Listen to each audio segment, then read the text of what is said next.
The water glass sat on my nightstand, beads of condensation running down its sides like tears. I should have trusted my instincts the moment David brought it to me with that particular smile.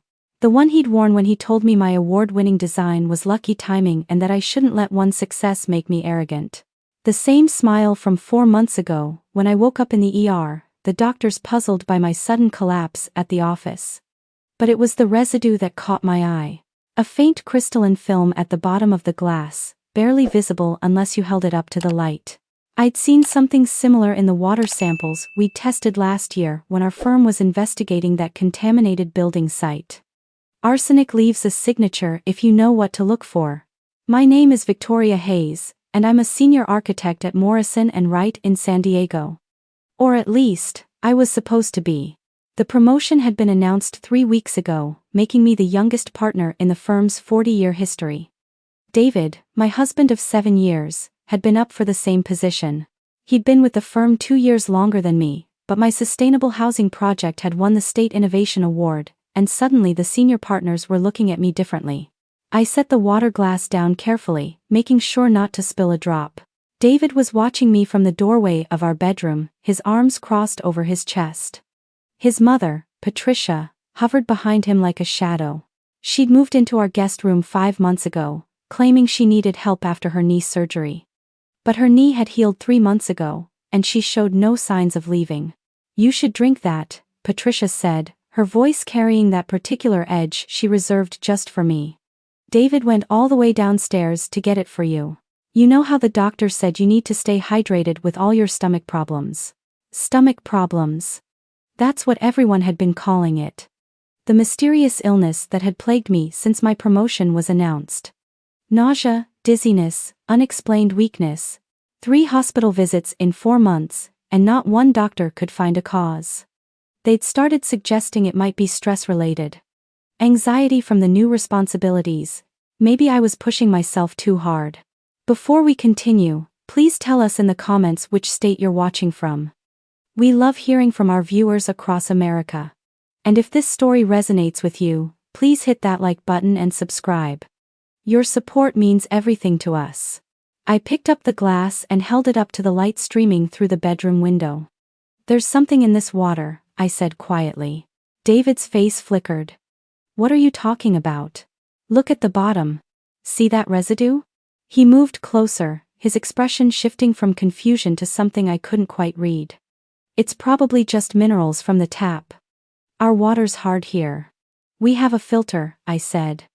"Our water doesn't leave residue." Patricia stepped into the room, her thin frame blocking the doorway. "Victoria, you're being paranoid again. The doctor said the anxiety might make you see things that aren't there." The doctor. The one Patricia had recommended.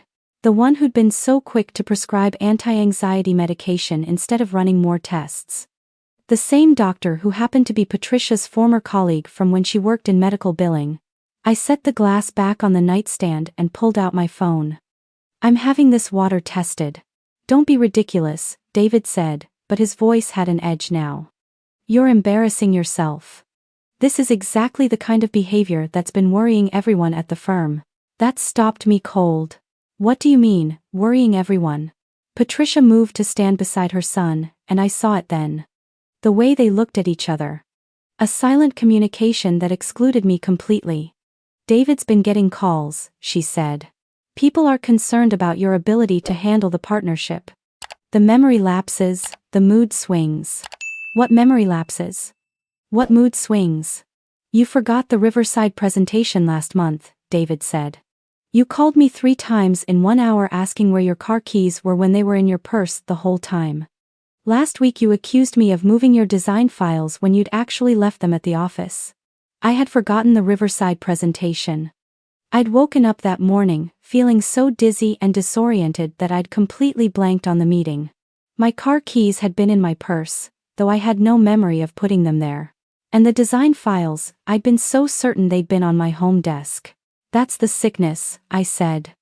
"Whatever's been making me ill, it's affecting my memory." "Or," Patricia said gently, in that tone that made my skin crawl, "it's the stress of a position you're not quite ready for." "No shame in it, dear. Not everyone is cut out for leadership." David nodded, his face arranged in an expression of concerned sympathy. Maybe you should consider stepping back from the partnership, just temporarily, until you're feeling better. I could take over your projects, help shoulder the burden. There it was. The real game. The water glass, the mysterious illness, the concerned family members suggesting I wasn't capable. It all clicked into place with horrifying clarity. Get out, I said softly. Victoria. Both of you. Out of my room. Now. Patricia's face hardened. This is exactly what we're talking about. These irrational outbursts. If you don't leave right now, I'm calling the police and having this water tested anyway. Your choice. They left, but not before sharing another one of those loaded glances. I waited until I heard their footsteps on the stairs, then I carefully sealed the water glass in a plastic bag I pulled from my nightstand drawer. I'd been keeping evidence for weeks without really knowing why. Receipts, containers, odd purchases on our credit card. My gut had been screaming at me that something was wrong, even as my conscious mind tried to rationalize everything away. I pulled out my laptop and opened my hidden folder. The one I'd password protected and buried in my system files. Inside were screenshots of our bank statements showing purchases from chemical supply companies. David had claimed he was buying materials for a sculpture project, his new hobby. But I'd never seen any sculpture supplies in our house. There were emails too. Ones I'd recovered from David's deleted folder using software I'd downloaded after my second hospital visit. Conversations with Patricia about handling the situation and making sure she doesn't embarrass the family name. Nothing explicit enough to be proof of poisoning, but combined with everything else. I photographed the water glass from multiple angles, documenting the residue. Then I called someone I trusted. Marcus Chen, a colleague from the firm and one of the few people who'd actually asked me how I was doing instead of just commenting on how tired I looked. Marcus? I need help. Can you meet me at that coffee shop near the office? The one on 5th Street. Victoria? It's Sunday morning. Are you okay?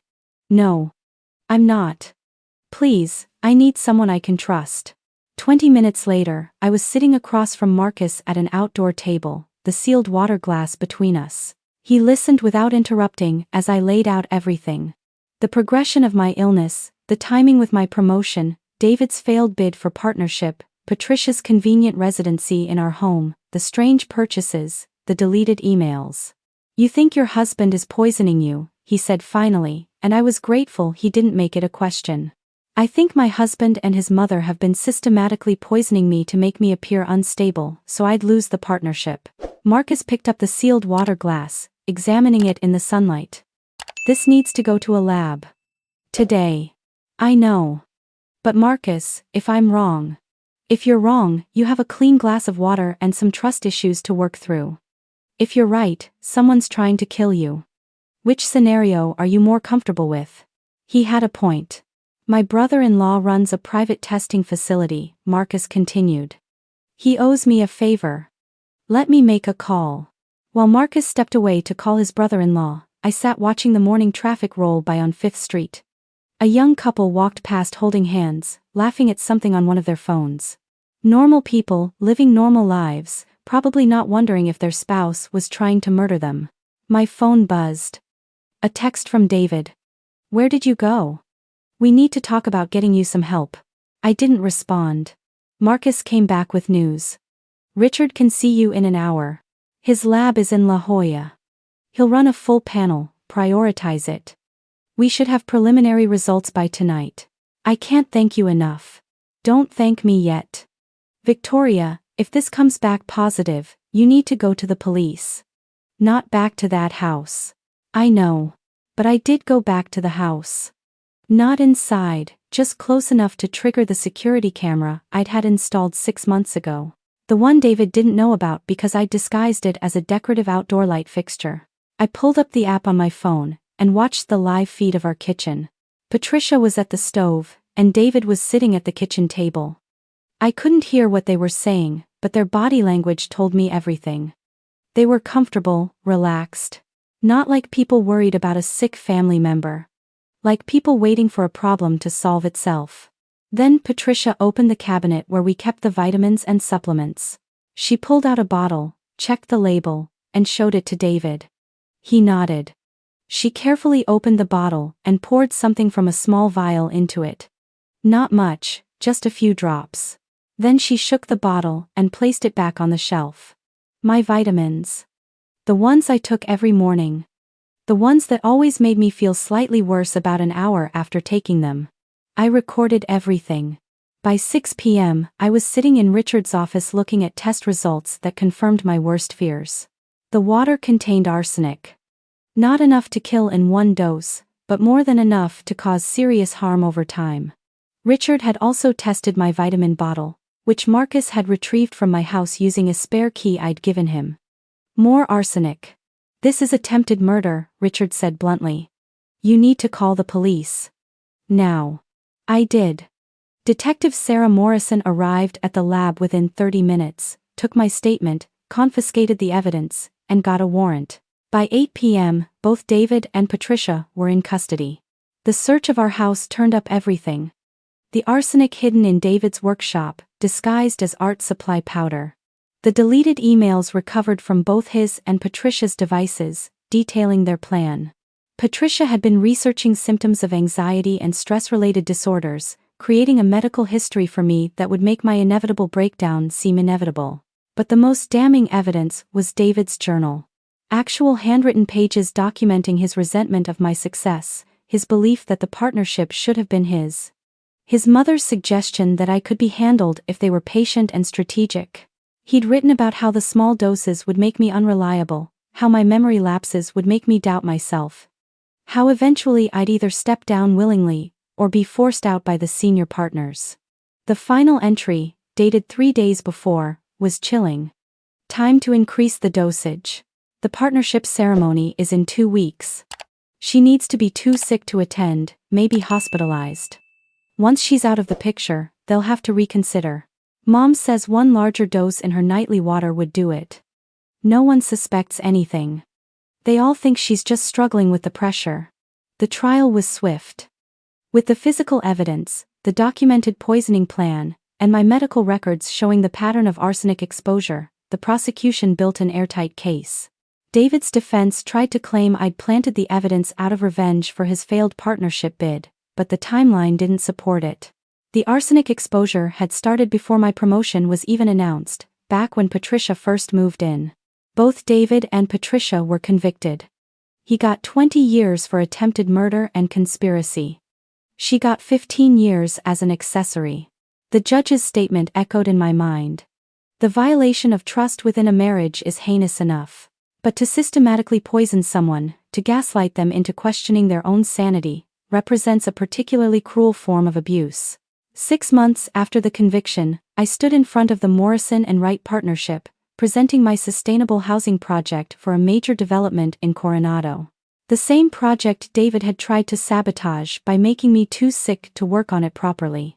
The same project that was now being recognized by the American Institute of Architects as one of the most innovative designs of the decade. When I finished my presentation, the senior partners gave me a standing ovation. Michael Morrison, the founding partner, shook my hand. Victoria, when we promoted you, we knew you had talent. We didn't realize we were bringing on a survivor. Your strength through all of this has been extraordinary. Thank you, but I didn't survive through strength, I said. I survived by trusting my instincts even when everyone, including myself sometimes, tried to convince me I was wrong. That night, I sat in my new apartment, looking out at the San Diego skyline. The apartment David and Patricia didn't know about. The one I'd secured with my own money 3 weeks before everything came to light, when I'd started to suspect but wasn't yet sure. I'd kept one thing from the old house. Not the water glass, that was evidence. But I'd kept the coffee mug David had given me on our first anniversary. It sat on my windowsill now, filled with fresh flowers. A reminder that beautiful things can contain poison. That people who claim to love you can wish you harm. That trust, once broken, can't simply be glued back together. My phone buzzed with a message from Marcus. Dinner next week? Bring your designs for the Coronado project. Richard wants to see them. He's thinking about investing. I smiled and typed back. Sounds perfect. 2 years later, I testified before the State Architectural Licensing Board in a case involving professional ethics. A junior architect had been caught trying to sabotage a colleague's project out of jealousy. The board wanted to know if criminal charges should be pursued alongside the license revocation. Yes, I said firmly. Professional jealousy that leads to sabotage isn't just an ethical violation. It's a crime. These actions destroy careers, lives, and in some cases, as we've seen, can lead to attempted murder. We need to send a clear message that this behavior has consequences beyond just losing your license. The board agreed. The new guidelines they implemented became known as the Hayes Protocol, named after my case. It required firms to have reporting mechanisms for professional harassment and established criminal penalties for sabotage. I'd become something I never intended to be, an advocate. People started reaching out to me, sharing their stories of workplace gaslighting, professional sabotage, and domestic abuse disguised as concern. I started speaking at conferences, not about architecture, but about trusting your instincts and recognizing the signs of systematic manipulation. 3 years after David's conviction, I opened my own firm, Hayes Sustainable Design. Marcus joined as a partner. We specialized in affordable housing projects, particularly for women leaving dangerous situations. Our first major project was a transitional housing complex in East San Diego, designed with security and privacy as core features. Hidden panic buttons, private entrances, spaces designed to foster community while respecting the need for safety. At the ribbon-cutting ceremony, a reporter asked me how it felt to move from victim to advocate to successful firm owner. I was never just a victim, I said. I was a target who refused to become a casualty. There's a difference. Being targeted says something about the person doing the targeting, about their jealousy, their insecurity, their willingness to harm others for their own gain. But surviving, thriving, and using that experience to help others? That's a choice I made. That's where the power is. The reporter pressed. But you must have been terrified. How did you find the courage to investigate, to gather evidence, to fight back? I thought about that water glass. The crystalline residue catching the light. The moment of decision between drinking it and examining it. Between trusting someone who claimed to love me and trusting my own senses. It wasn't courage, I said, finally. It was being more afraid of losing myself than losing my marriage. My husband and his mother weren't just trying to poison my body, they were poisoning my mind, making me doubt my own perceptions, my own competence, my own worth. And at some point, I realized that dying slowly while questioning my own sanity was worse than the risk of being wrong about what they were doing to me. That evening, I drove up to Mount Soledad to watch the sunset over San Diego. The city spread out below me, lights beginning to twinkle on as dusk settled in. Somewhere down there, David was in a cell at Donovan State Prison. Patricia was at the women's facility in Chowchilla.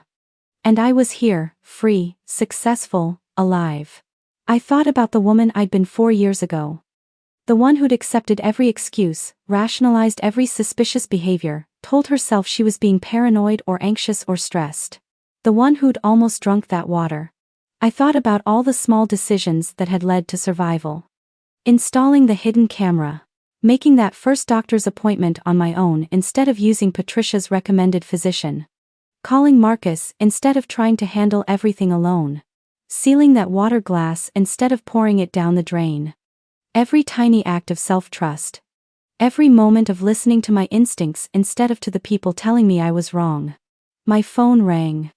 It was Elena Rodriguez, the director of the women's shelter we'd partnered with on the housing project. Victoria? I'm so sorry to bother you after hours. But we have a situation. One of our residents, she thinks her ex-husband has been tracking her through her phone. Everyone's telling her she's being paranoid, but she's insistent something's wrong. I remembered your story, and I wondered if you might talk to her. Help her trust her instincts? Give me the address, I said. I'm on my way. Because that's what I'd learned. That instincts exist for a reason. That gaslighting works by making you doubt the evidence of your own senses. That the most dangerous thing you can do when something feels wrong is to let other people convince you it's all in your head. I drove down the mountain toward the shelter, the city lights growing brighter as I descended. Behind me, the sun slipped below the horizon, painting the sky in shades of orange and purple. The day ending, but not darkness. Never complete darkness. There was always light somewhere, if you knew where to look. The shelter was in a converted office building in City Heights. Elena met me at the door, her face lined with worry. She's in my office. Her name is Jennifer. She's been with us for 2 months, and she's been doing so well. But this week, she became convinced her ex found her. The police say there's no evidence of stalking. Her lawyer says she needs to focus on the custody hearing, not on conspiracy theories. But Victoria, I've seen women's instincts before. Sometimes they're right. Jennifer was younger than I'd expected, maybe late 20s. She sat hunched in the corner of Elena's office, her arms wrapped around herself. When I entered, she looked up with eyes that were exhausted but alert. Elena says you might believe me, she said. I sat down across from her. Tell me what's happening. My ex-husband, Ryan, he's a software engineer. Before I left, he was obsessed with knowing where I was every minute. When I finally got away and came here, I thought I was safe. But things keep happening. I'll mention to my lawyer that I need to go to a specific store, and the next day, Ryan's lawyer knows about it. I told the custody evaluator about a doctor's appointment, and somehow Ryan knew the exact time and location. Everyone says it's coincidence, or that I'm being paranoid because of the trauma, but I don't think so. Do you still have the same phone you had when you were with Ryan? Yes, but I did a factory reset. Doesn't matter if he installed something at the system level. Let me look at it. She handed me her phone. I spent 20 minutes going through it, and there it was. A monitoring app disguised as a system process. The kind that requires physical access to install but then runs invisibly, feeding location data, messages, and calls to a remote server. You were right, I said, showing her the app. He's been tracking everything. Jennifer's face crumpled, but not with fear. With relief. I knew it. I knew I wasn't crazy. Everyone kept telling me I needed to let go of the paranoia, but I knew something was wrong. You did exactly what you should have done. You trusted your instincts. Now we get this phone to the police, document the stalking, and you get this added to the restraining order file. Elena called the police while I sat with Jennifer. How did you know? She asked. How did you know to trust yourself when everyone was telling you that you were wrong? I thought about David's face when he'd handed me that water glass. The smile that didn't reach his eyes. Patricia's 2 ready explanations for my symptoms. The way my body had screamed at me that something was wrong even as my mind tried to rationalize. I learned the hard way that the body knows before the mind does, I said. That feeling in your gut that something's off? That's not paranoia. That's your brain processing information your conscious mind hasn't caught up to yet. It's pattern recognition, survival instinct, thousands of years of evolution telling you to pay attention. And the people who want to hurt you will always try to convince you that feeling is wrong. Because if they can make you doubt your own senses, they can do anything. The police arrived and took Jennifer's phone as evidence. The monitoring app, combined with the documented custody dispute, was enough to warrant additional charges against Ryan. His supervised visitation was revoked pending a hearing. As I drove home that night, I thought about the strange path my life had taken. From architect to attempted murder survivor to advocate. None of it planned. All of it necessary. I pulled into my apartment parking garage and sat in my car for a moment, looking at the building above me. My home. My space. My life. Reclaimed and rebuilt. Tomorrow I had a meeting with a potential investor for our next housing project. A complex designed specifically for stalking survivors, with enhanced security features and private entrances. Next week, I was speaking at a national conference on workplace harassment. And the week after that, the Coronado project would break ground. None of it would have happened if I'd drunk that water. If I'd trusted David's concerned smile instead of the evidence of my own senses.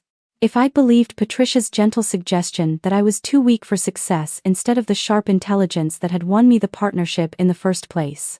I locked my car and walked to the elevator, my steps steady and sure. The elevator doors opened, and for just a moment, I caught my reflection in the polished steel. Not the pale, drawn woman who'd held that water glass 4 years ago. Someone stronger. Someone who'd learned that survival isn't just about not dying. It's about refusing to let the people who tried to destroy you define who you become. The doors closed, carrying me upward, toward home, toward tomorrow, toward all the years I'd almost lost. Toward the life I'd saved by trusting the most important voice of all. My own. The elevator chimed as I reached my floor. The doors opened. I stepped out into the hallway, keys in hand, ready for whatever came next. Because now I knew the truth. The most dangerous thing in the world isn't poison in your water. It's poison in your life disguised as love. And the antidote isn't in any laboratory. It's in the quiet, steady voice inside you that says, something is wrong here. Listen to me. Trust me. I know. I always would.